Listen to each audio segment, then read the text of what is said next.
Hello students, तैयारी online में आप सबका स्वागत है। आज जो हम डिस्कस करने वाले हैं वो है सीटेट का प्रीवियस पेपर सितंबर 2015 का।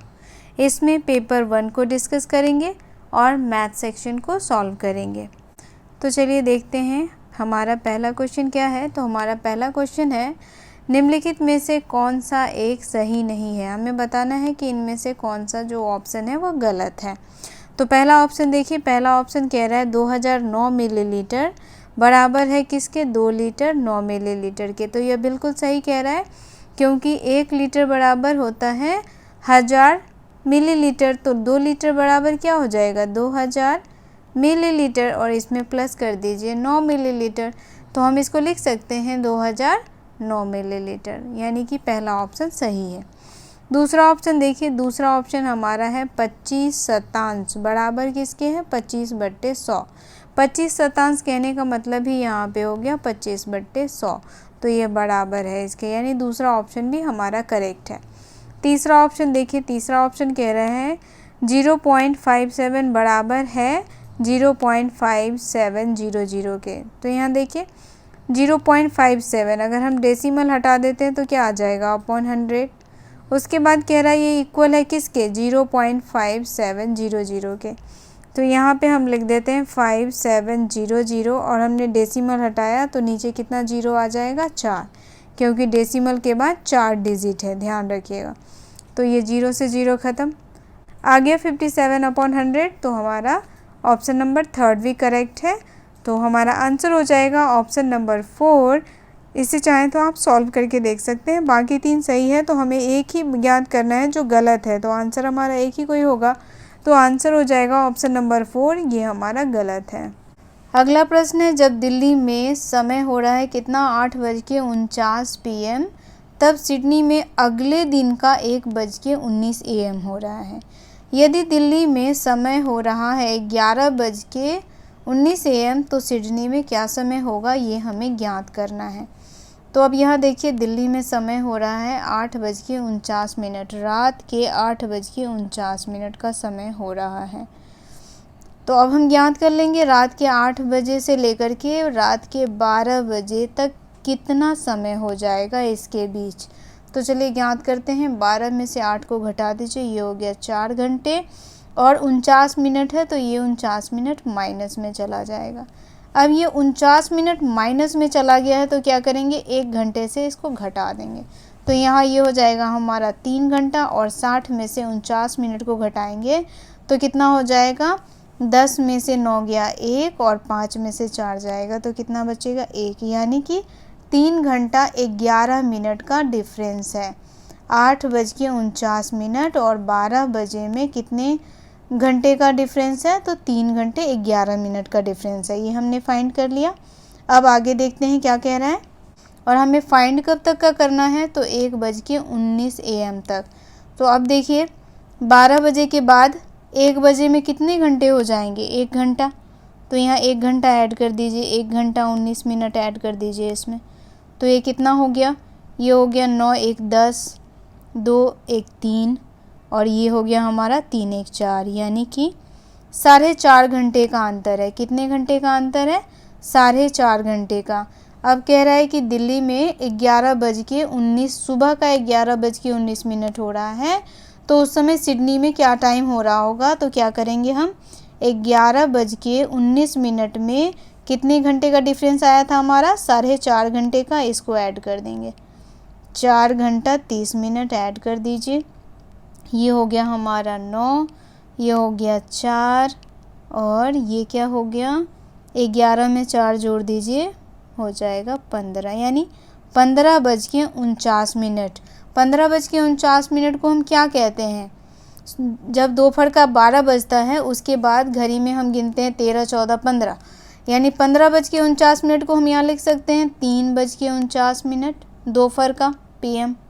तो हमारा आंसर क्या हो जाएगा, 3:49। हमारा आंसर हो जाएगा ऑप्शन नंबर 3। 84 के सभी धनात्मक गुणनखंडों का योग जो 7 के गुणज हैं निम्न है। तो यहाँ ध्यान देने वाली बात यह है कि 84 के धनात्मक गुणनखंड कह रहा है, और साथ में यह भी कह रहा है जो क्या हो, 7 के गुणज हो। अगर वो 7 का गुणज नहीं है तो फिर उसको हमें नहीं करना है।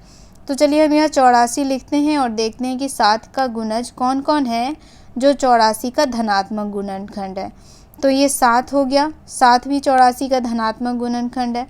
उसके बाद आ गया 14, 14 से भी 84 कट जाता है, 21 से भी कटता है, 28 से भी कटता है, लेकिन 35 से नहीं कटेगा और 42 से कट जाएगा और 84 का 84 हो जाएगा, क्योंकि 84 भी 7 का धनात्मक गुणनखंड है।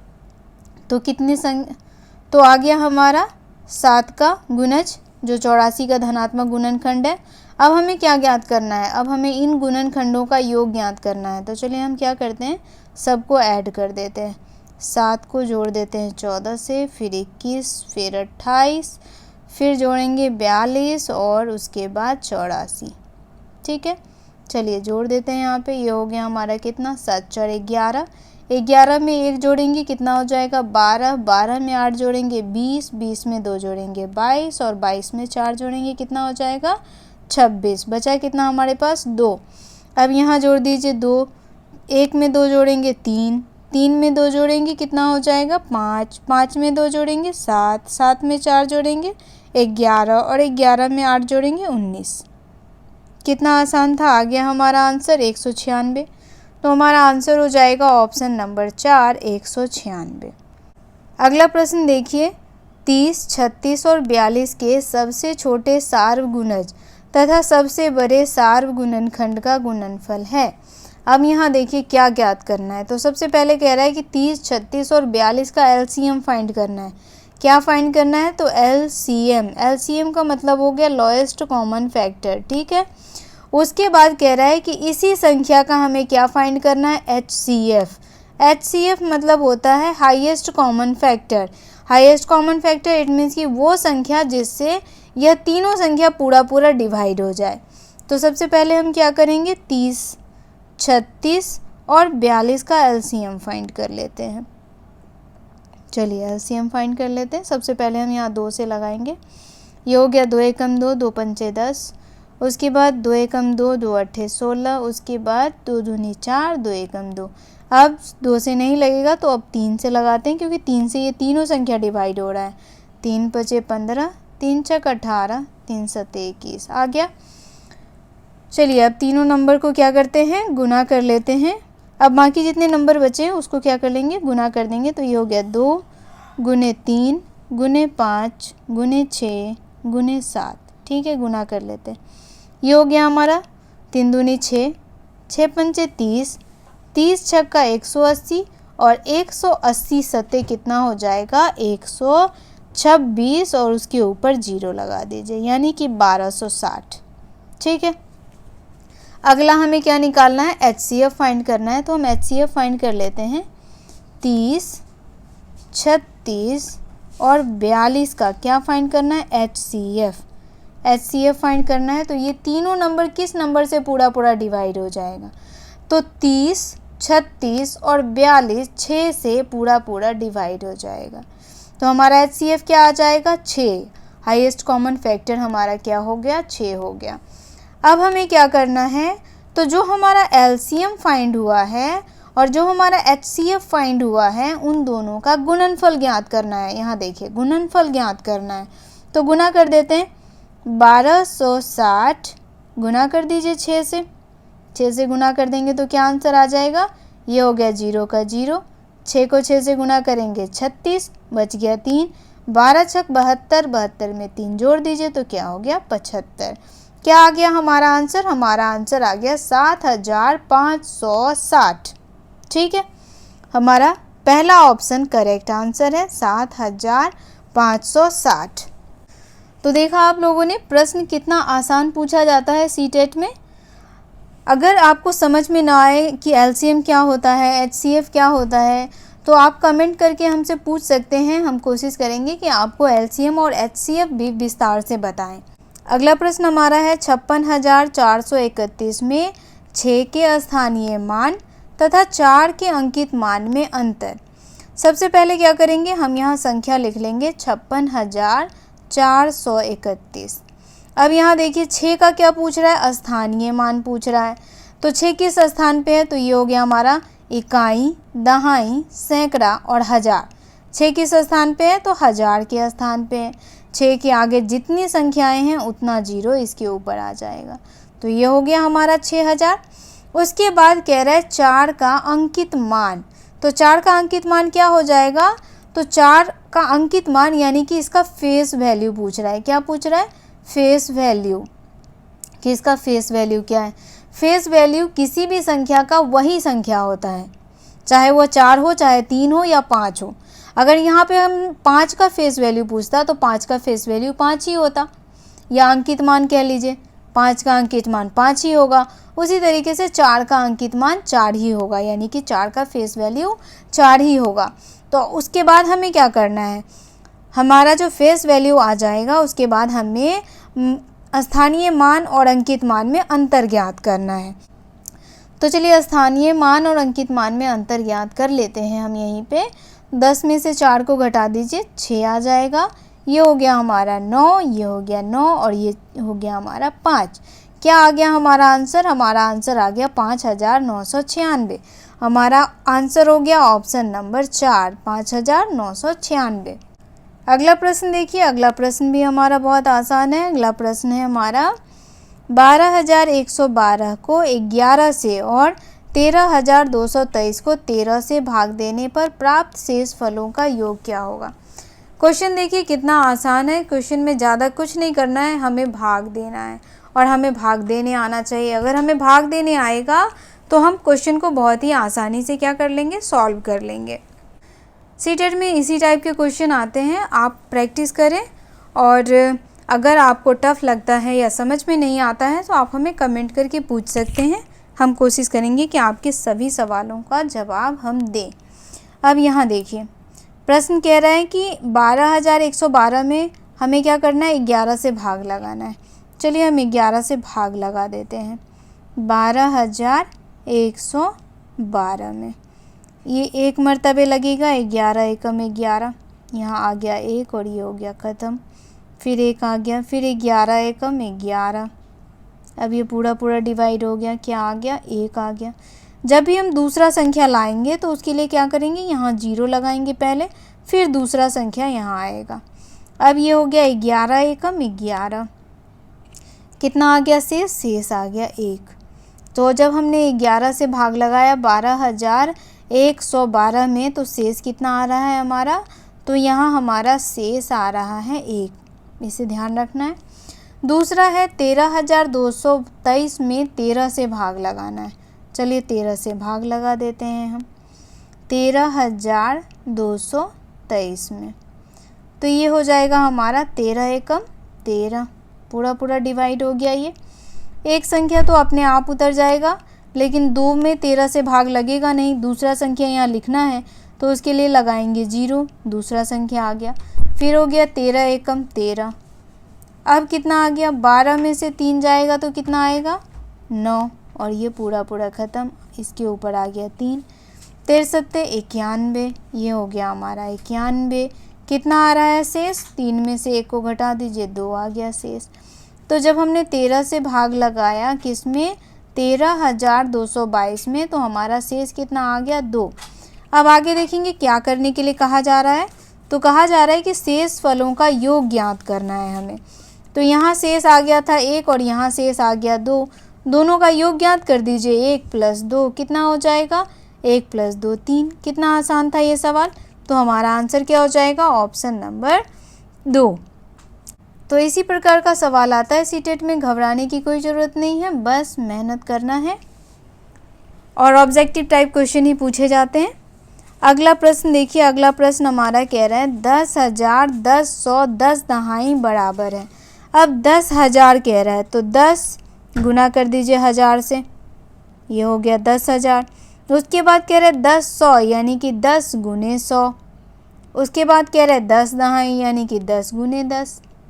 अब हम क्या लिख सकते हैं, 10 को 1000 से गुना कर दिया तो क्या हो जाएगा, 10,000। ये हो गया हमारा 10,000। उसके बाद 10 से हमने गुना किया 100 में तो क्या हो जाएगा, ये 10,100, ये हो गया 10 और ये हो गया 100। 10 को 10 से गुना करेंगे क्या हो जाएगा 100। अब हमें क्या करना है, सभी का योग फाइंड कर देना है, यानी कि सम फाइंड करना है। तो 0 को 0 से करेंगे 0, ये हो गया 0, 1 1 1। क्या आ गया हमारा आंसर? हमारा आंसर आ गया 11,100। अब देखिए कौन सा ऑप्शन हमारा करेक्ट आंसर बता रहा है, तो ऑप्शन 3 हमारा करेक्ट आंसर बता रहा है 11,100। वैसे देखिए बाकी सारे ऑप्शंस को भी पढ़ेंगे तो लगेगा कि सभी ऑप्शन करेक्ट है। पहला ऑप्शन देखिए, इसमें 10,000, 10, 100, 10 है। तो बहुत सारे बच्चे इसी में कंफ्यूज हो जाते हैं और कन्फ्यूज़न की वजह से उनके आंसर्स गलत हो जाते हैं। इसीलिए हमें क्या कोशिश करना है, हमें कोशिश करना है कि क्वेश्चन जैसे जैसे कहा जा रहा है वैसे वैसे करना है और उसके बाद उसको सॉल्व करना है, आंसर फाइंड हो जाएगा। अगला प्रश्न हमारा क्या कह रहा है, देखिए अगला प्रश्न कह रहा है निम्नलिखित में से कौन सा खुला अंत वाला प्रश्न है।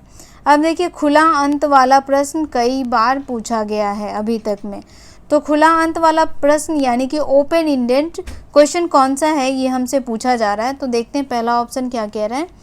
पहला ऑप्शन कह रहा है 15 गुने 3 का मान ज्ञात करना है। तो 15 और 3 को जब गुना करेंगे तो क्या आ जाएगा आंसर 45, यानी आंसर एक ही बार में फाइंड हो गया। दूसरा देखिए कहता है आप 15 को 3 से गुना किस प्रकार कर सकते हैं।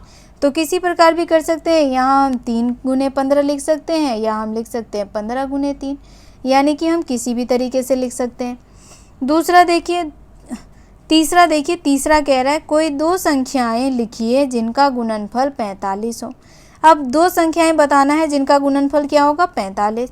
तो अगर हम 5 को 9 से गुना करेंगे तो कितना आ जाएगा 45, और अगर हम 15 को 3 से गुना करते हैं तो कितना आ जाएगा 45। तो ये दो संख्याएं भी हमारा फाइंड हो गया। आगे देखते हैं क्या कह रहा है। चौथा ऑप्शन कह रहा है संख्या रेखा का प्रयोग करते हुए 3 बार 15 का मान ज्ञात करना है। अब यहाँ क्या कहा जा रहा है कि संख्या रेखा का प्रयोग करते हुए 3 बार 15 का मान ज्ञात करना है। 3 बार से ज़्यादा भी हम 15 का मान ज्ञात कर सकते हैं, ज़रूरी नहीं है कि 3 बार ही 15 का मान ज्ञात होगा। तो हमारा ऑप्शन नंबर 4 जो है इसको हम क्या कहेंगे, खुला अंत वाला प्रश्न, यानी जिसके आंसर्स जो हैं वह जितना बोला जा रहा है उससे अधिक भी निकल सकता है। चलिए अगला प्रश्न देखते हैं। अगर आपको ओपन एंडेड प्रश्न समझ में नहीं आ रहा है या नहीं आ रहा होगा तो आप हमें कमेंट करके पूछ सकते हैं कि ये क्या है। हम कोशिश करेंगे कि आपको अच्छे से ओपन एंडेड वाले क्वेश्चंस बताएं। अगला प्रश्न देखिए, अगला प्रश्न कह रहा है अगला प्रश्न कह रहा है लकड़ी के बक्सों में 10,290 पुस्तकों को पैक करना है। यदि एक बक्से में 58 पुस्तकें पैक हो सकती हैं और एक बक्से का मूल्य 518 रुपये है तो पुस्तकों को पैक करने में बक्सों का कुल मूल्य होगा। तो सबसे पहली बात यहाँ क्या कह रहा है कि कुल पुस्तकें कितनी हैं। कुल पुस्तकें हो गई हमारी कितनी 10,290। ठीक है, ये हो गया हमारा कुल पुस्तक। उसमें कह रहा है कि एक बक्से में कितनी पुस्तकें आ रही हैं 58। एक बक्से में 58 पुस्तकें आ रही हैं तो कितना बक्सा लगेगा वो हम निकल जाएगा इससे 58 से डिवाइड करने पे। उसके बाद कह रहा है कि एक बक्से का मूल्य भी दिया हुआ है 518, ये हो गया हमारा 518। अब ये फाइंड हो जाएगा हमारा। चलिए क्या करते हैं, अब इसको सॉल्व कर देते हैं। सबसे पहले 2 से डिवाइड करते हैं, 2 चौक 8, 2 नम 18, ये हो गया हमारा 2 दूनी 4, 2 पंचे 10 और 2 नम 18। अब ये संख्या 7 से डिवाइड हो जाएगा, पूरा 7 सत्ते 49, ये हो जाएगा 7 या 21 और 7 सत्ते 49। अब 7 से इस सारे नंबर्स को कट कर दीजिए, ये कट हो जाएगा। 7 एकम 7, बचा कितना 3, ये हो गया 7 चौक 28, बचा कितना 4, 7 सत्ते 49। ठीक है, अब हमारे पास बच रहा है 1470, गुना करना है इसको कितने से 37 से। तो अब हम क्या करेंगे, जो हमारा संख्या प्राप्त हुआ है 1470 गुने 37, उसको हम क्या करेंगे एक रफ में गुना कर लेते हैं ताकि कहीं भी गलती होने के चांसेस ना हो। चलिए ये हो गया, 0 से 7 को गुना करेंगे 0 आ जाएगा, 7 सत्ते हो गया 49, बच गया कितना 4, 14 सत्ते कितना होता है 14 सत्ते 98, 14 सत्ते 98 और 98 में कितना जोड़ना है हमें, 4 जोड़ना है। तो 98 में 4 जोड़ दीजिए, कितना हो जाएगा, 8 4 12, 102। ये हो गया हमारा कितना, 102। तो ये हो गया हमारा कितना, 10,290। अब क्या करना है, अब सभी संख्याओं को 3 से गुना कर लेते हैं। तो 0 को 3 से गुना करेंगे 0 आएगा, 7 तिया 21 और ये हो गया हमारा 14 तिया 42 और 42 में जोड़ देना है कितना, 2। तो 42 में 2 जोड़ेंगे तो कितना हो जाएगा, 44। चलिए अब सबको जोड़ लेते हैं। ये हो गया 0, ये हो गया हमारा 9, 2 में 1 जोड़ेंगे 3, ये हो गया हमारा 4 और 4 में 1 जोड़ेंगे 5। तो कितना आ रहा है आंसर, हमारा आंसर आ रहा है 54,390। क्या आ गया, 54,390। तो पुस्तकों को पैक करने में बक्सों की कुल मूल्य पूछ रहा था हमारा, तो कुल मूल्य हमारा कितना आ गया, 54,390 रुपये। हमारा सही आंसर हो जाएगा ऑप्शन नंबर 2। तो देखा आप लोगों ने किस तरीके से इस क्वेश्चन को सॉल्व किया गया, बहुत ही आसानी से सॉल्व किया गया। थोड़ा समय लगा तो घबराना नहीं है, सही करने के लिए थोड़ा बहुत समय लगाना भी ज़रूरी होता है। अगला प्रश्न है हमारा, हारून एक फल की दुकान पर गया। उसने 1.5 दर्जन केले 2 रुपये 50 पैसे प्रति केले की दर से खरीदा। 3.5 किलो सेब 57 रुपये 60 पैसे प्रति किलो की दर से खरीदता है और 1.5 किलो आम 75 रुपये 40 पैसे प्रति किलो की दर से खरीदता है और कह रहा है कि 750 ग्राम अंगूर 120 रुपये प्रति किलो की दर से उसने खरीदे। उसके बाद उसने क्या किया, उसके बाद उसने फल विक्रेता को 500 रुपये का नोट दिया। तो अब हमसे पूछा जा रहा है कि उसे विक्रेता से वापस कितने रुपए मिलेंगे, ये हमें बताना है। तो सबसे पहले यहाँ देखो, कह रहा है कि 1.5 दर्जन केले, 1 दर्जन में कितने केले होते हैं, 12 और यहाँ 1.5 दर्जन कह रहा है यानी कि आधा दर्जन और 6 केले और हैं। तो केलों की कुल संख्या कितनी हो गई, 18। अब कह रहा है एक केला जो है वह 2 रुपया 50 पैसे में खरीद रहा है। कितने में खरीद रहा है, 2 रुपये 50 पैसे।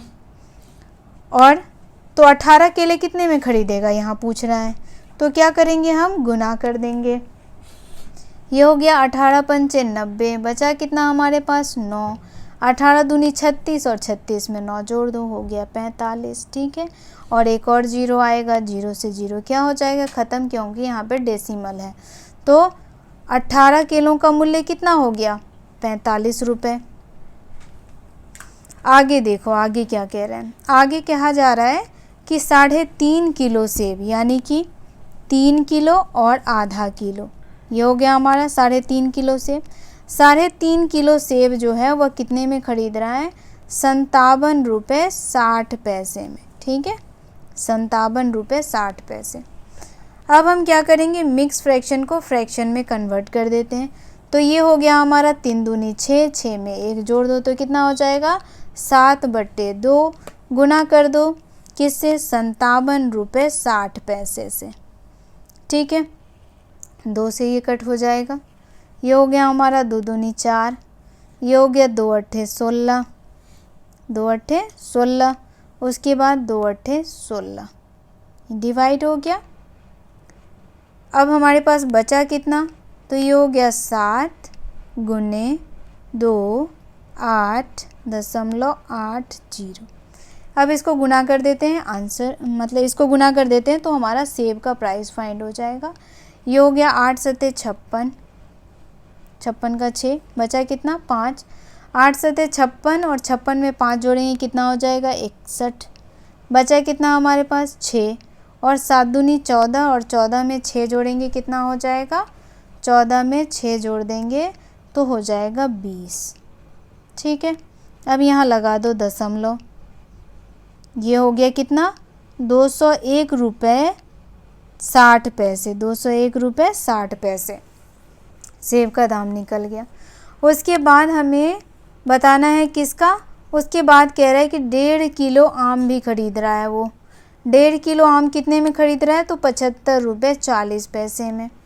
तो ठीक है, यहाँ 1 किलो का अब सीधे सीधे निकाल लेते हैं 1.5 किलो, ये हो गया हमारा 1 किलो और आधा किलो, ये दे रहा है 75 रुपये 40 पैसे में। तो अब यहाँ क्या हो जाएगा, गुना कर देंगे तो ये हो गया 2 एकम 2 और 1 3, क्या हो गया 3/2।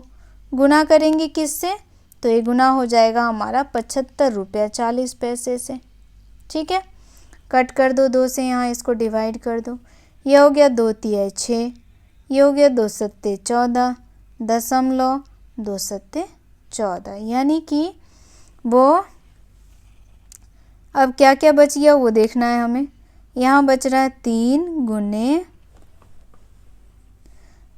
37.70। चलो गुना कर देते हैं इसको, तो क्या हो जाएगा, ये हो गया हमारा 3 सत्ते 21,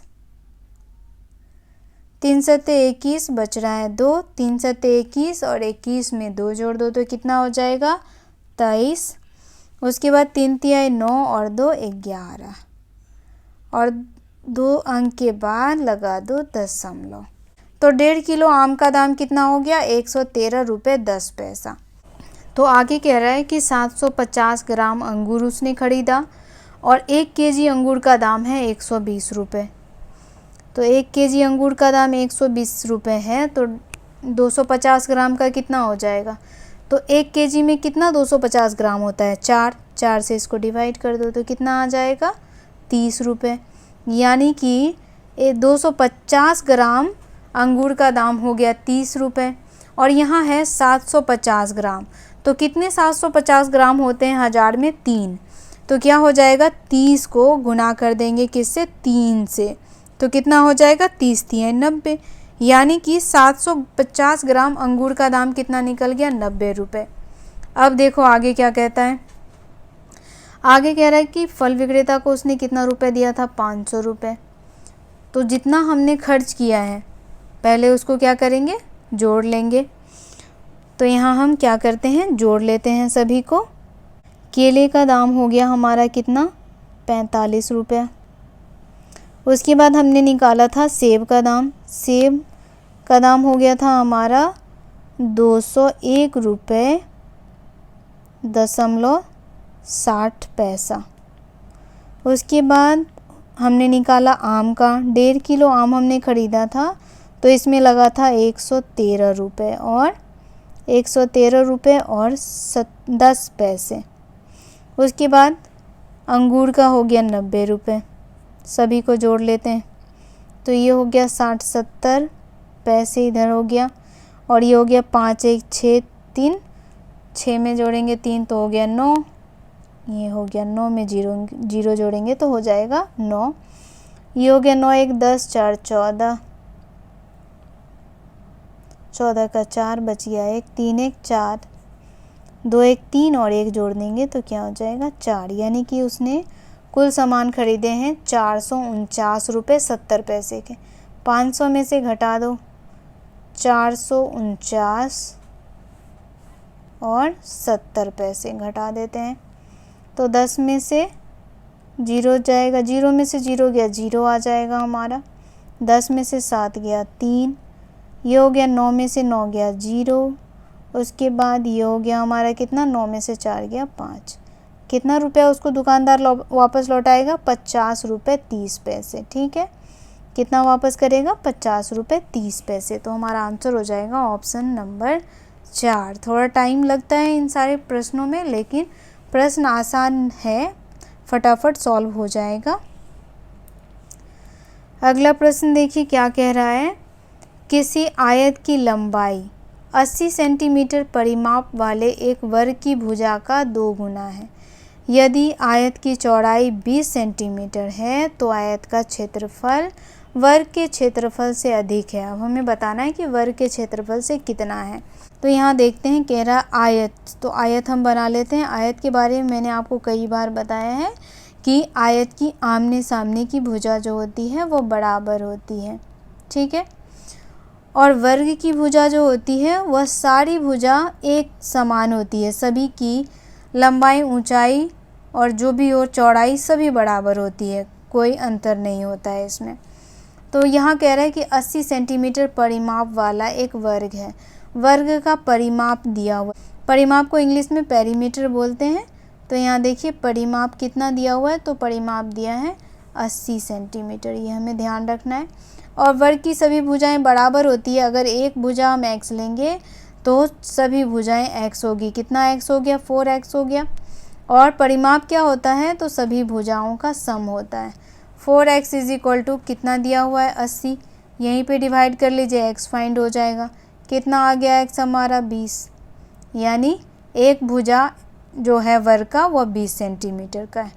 अब आगे बढ़ते हैं, आगे क्या कह रहा है, यदि आयत की चौड़ाई 20 सेंटीमीटर, आयत की चौड़ाई दी हुई है 20 सेंटीमीटर, अगर ये 20 सेंटीमीटर है तो ये भी 20 सेंटीमीटर होगा।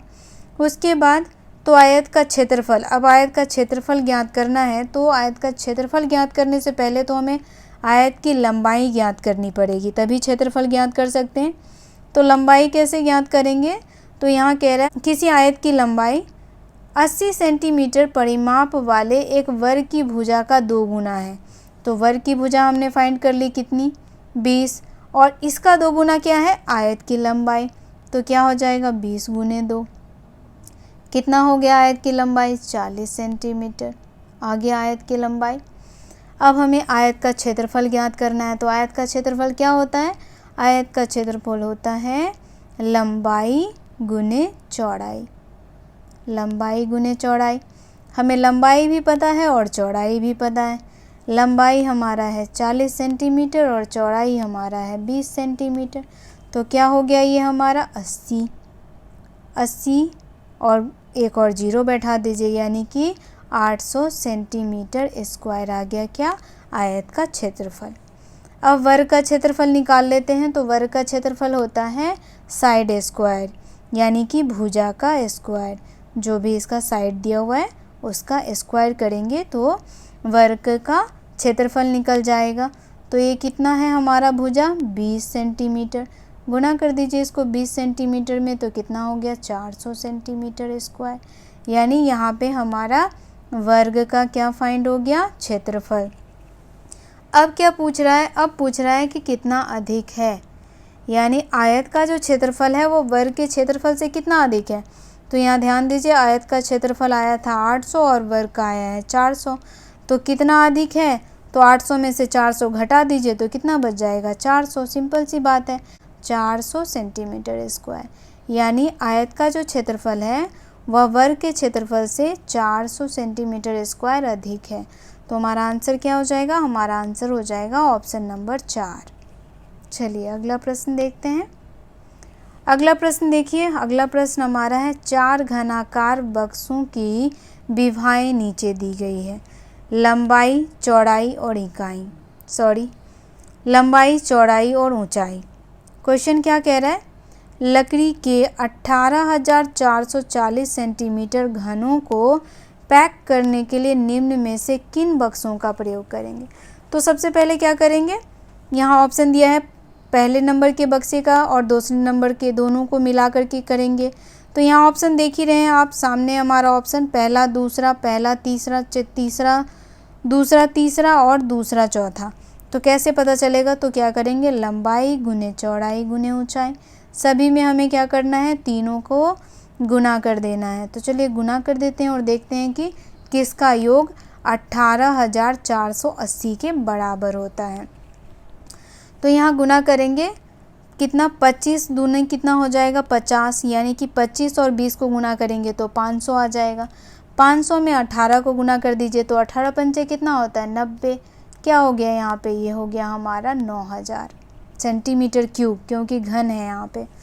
दूसरा देखिए, दूसरा है हमारा 23 गुने 20 गुने 20, 20 को 20 से गुना कर देंगे तो कितना होगा, 400, 400 को 23 से गुना कर दीजिए तो क्या हो जाएगा, ये हो गया हमारा 4 तिया 12 और 2 चौका 8 1 9, इसके आगे लगा दीजिए 2 0, तो कितना हो गया ये 9200। दूसरा है हमारा 22 गुने 21, यानी 20 को 22 से गुना करेंगे फिर 21 से करेंगे। तो सबसे पहले हम क्या कर लेंगे कि 22 और 21 को गुना कर लेंगे, ठीक है। 22 से कम 22 और 22 दूनी कितना होता है, 44 हो गया। कर लीजिए, ये हो गया हमारा 2, ये हो गया हमारा कितना 4 2 6 और ये हो गया 4। इसको गुना करना है किससे, 20 से, यानी कि 2 से गुना कर देते हैं। तो गुना कर दीजिए यहीं पे 2 से, ये हो गया हमारा 2 दूनी 4, ये हो गया हमारा 4, ये हो गया 6 दूनी 12, 12 हो गया, 12 का 2 और 4 दूनी 8 है, 1 9। इसके ऊपर लगा दीजिए कितना जीरो, 1 जीरो। तो ये आ गया हमारा कितना, 9240। अब चौथा देख लेते हैं। चौथा में हमें क्या करना है, चौथा में हमें 24 को गुना करना है 20 से और फिर 19 से। तो सबसे पहले हम 24 और 19 को गुना कर लेते हैं। 24 और 19 को गुना करते हैं तो कितना हो जाएगा, 4 नमा 36, बच गया 3, ये हो गया 2 नमा 18, 18 में 3 जोड़ दीजिए कितना हो जाएगा, 21। उसके बाद ये हो गया 4 एकम 4, 2 एकम 2, जोड़ दीजिए तो कितना हो गया, ये हो गया 6, ये हो गया हमारा 5 और ये हो गया 4, यानी कि 456। अब 456 में हमें क्या करना है, 2 से गुना करना है। 456 को 2 से गुना कर दीजिए, ये हो गया 6 दूनी 12, 5 दूनी 10, 1 11, 4 दूनी 8, 1 9, आ गया कितना, 9120। ठीक है, ये जीरो इसके ऊपर आ जाएगा। अब किन दोनों का सम जो है वह 18,440 के बराबर होगा। तो पहले हम पहला और दूसरा को सम करके देखेंगे तो क्या हो जाएगा, इन दोनों का सम ज्ञात करेंगे तो ये हो जाएगा हमारा 18,200, जो कि हमारा आंसर नहीं हो सकता। दूसरा और तीसरा को जब हम जोड़ेंगे तो ये क्या हो जाएगा, 0 का 0, ये होगा 0 में 4 जोड़ेंगे 4, 2 2 4 और 9 9 18, यानी कि दूसरा और तीसरे का सम जो है वह कितना आ रहा है, वह आ रहा है 18,440। तो हमारा आंसर क्या हो जाएगा, हमारा आंसर हो जाएगा ऑप्शन नंबर 3, दूसरे और तीसरे का सम। अगला प्रश्न है हमारा, 6 घंटों में सेकेंडों की संख्या निम्नलिखित में से किसके मिनटों की संख्या के बराबर है। ध्यान देना है, यहाँ क्या बोल रहा है, 6 घंटों में सेकेंडों की संख्या। हम सभी को पता होता है 1 घंटे में कितना सेकेंड होता है, तो 1 घंटे में कितना सेकेंड होता है, 3600 सेकेंड होता है। कैसे फाइंड करते हैं, अगर ये आपको नहीं पता है तो आप हमें कमेंट करके बता सकते हैं। आगे है हमारा, कह रहा है 6 घंटों में अब सेकेंड की संख्या ज्ञात करनी है, तो क्या करेंगे, 6 गुने 3600, क्योंकि 1 घंटे में 3600 सेकेंड है तो 6 घंटे में कितना होगा, गुना कर दीजिए। 6 को 6 से गुना करेंगे 36, 6 को 3 से गुना करेंगे 18 हो जाएगा और 3 जोड़ दीजिए 21 और इसके ऊपर 2 जीरो लगा दीजिए। तो कितने सेकेंड हो गए 6 घंटे में, 6 घंटे में 21,600 सेकेंड फाइंड हो गया। अब हमें क्या ज्ञात करना है, तो अब हमें बताना है कि किसके मिनटों के बराबर होगा। तो 10 दिन लिखा हुआ है, तो 10 दिन में कितने मिनट होते हैं, तो 10 दिन को गुना कर दीजिए 24 गुने 60, फिर ऐसे ही करेंगे 12 गुने 24 गुने 60। 24 और 60 से गुना क्यों कर रहे हैं, समझ में अगर नहीं आ रहा है तो कमेंट कीजिएगा, आ जाए तो बेहतर है, लेकिन मैं आपको एक बार बता देती हूँ कि हम ऐसा क्यों कर रहे हैं। तो यहाँ देखिए, ऐसा हम इसलिए कर रहे हैं, एक दिन में कितने घंटे होते हैं, 24 घंटे होते हैं, और 1 घंटा में कितना मिनट होता है, 60 मिनट होता है, और हमें फाइंड कितना करना है, 10 दिन का करना है। तो इसी तरीके से हम क्या करेंगे, एक दिन और एक दिन में और 1 घंटे में जो मिनट होता है उसको गुना कर देंगे, तो हमारा क्या आ जाएगा, जितना दिन का पूछ रहा है उतना दिन का मिनट फाइंड हो जाएगा। तो चलिए गुना कर देते हैं। 24 को 6 से गुना करते हैं, कितना हो जाएगा, ये हो गया हमारा, 6 को 4 से गुना करेंगे 6 चौक 24, बचा कितना हमारे पास 2, 6 दूनी 12, 12 में 2 जोड़ दीजिए 14 और ये 2 जीरो इसके ऊपर आ गया।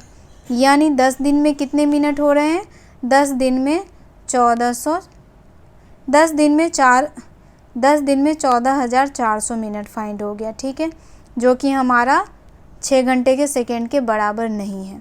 अब अगला देखते हैं 12 दिन, और 12 दिन का निकालना है मिनटों की संख्या। तो 12 को गुना करते हैं किससे, 12 को गुना कर देते हैं हम 1440 से, 12 गुने 1440। ठीक है, गुना कर देते हैं। अब आप सोच रहे होंगे ये 1440 कहाँ से आया, तो जब हम 24 और 60 को गुना करेंगे तो कितना आ जाएगा, 1440 होगा। बार बार इसको करने की ज़रूरत नहीं है, एक बार ही आपने किया है तो उसको ध्यान रखिए। अब यहाँ 12 से गुना करते हैं। 12 चौक कितना होता है 48, हाथ में आ गया हमारे 4। 12 चौक 48 और 48 में 4 जोड़ दीजिए 52, 5 बच गया। 12 एकम 12, 12 में 5 जोड़ दीजिए, आ गया कितना 17 और इसके ऊपर एक 0 लगा दीजिए। यानी 12 दिनों की मिनटों की संख्या हमें फाइंड हो गई। कितना होगा 17,280।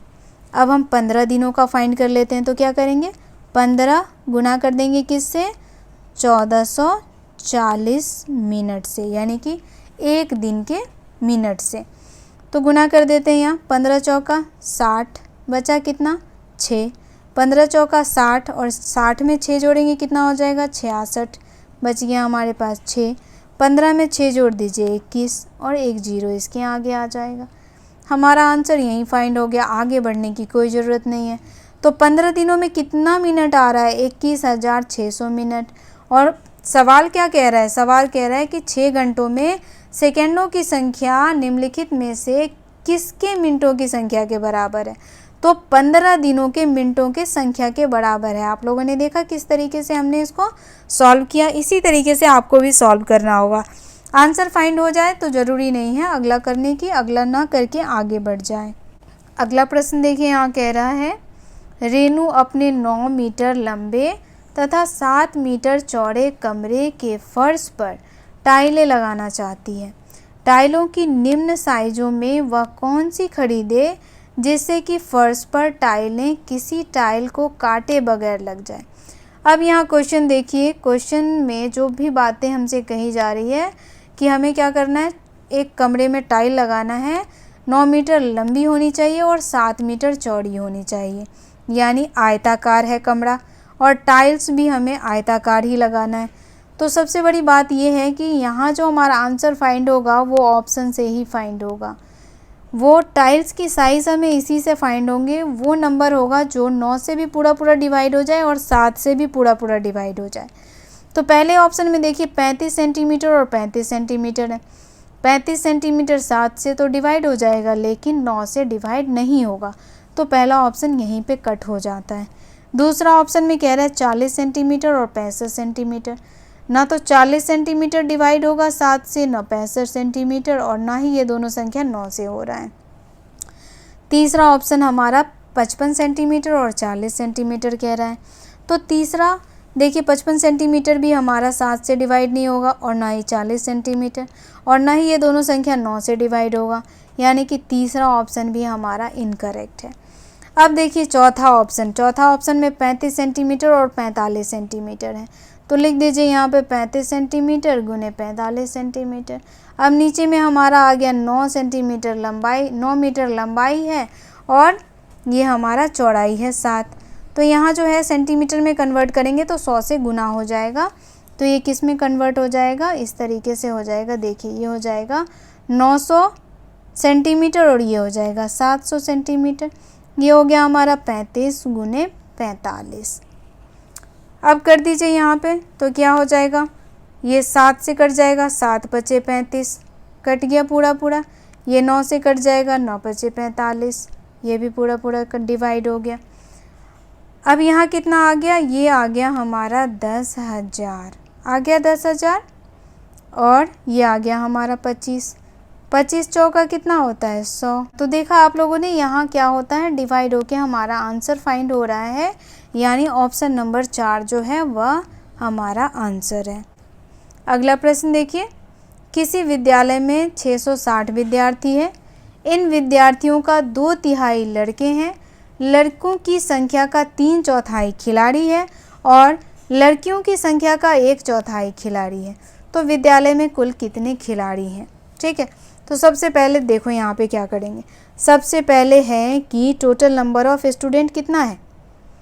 टोटल नंबर ऑफ स्टूडेंट देखो दिया हुआ है कितना, ये हमारा 660, यानी कि कुल बच्चे 660।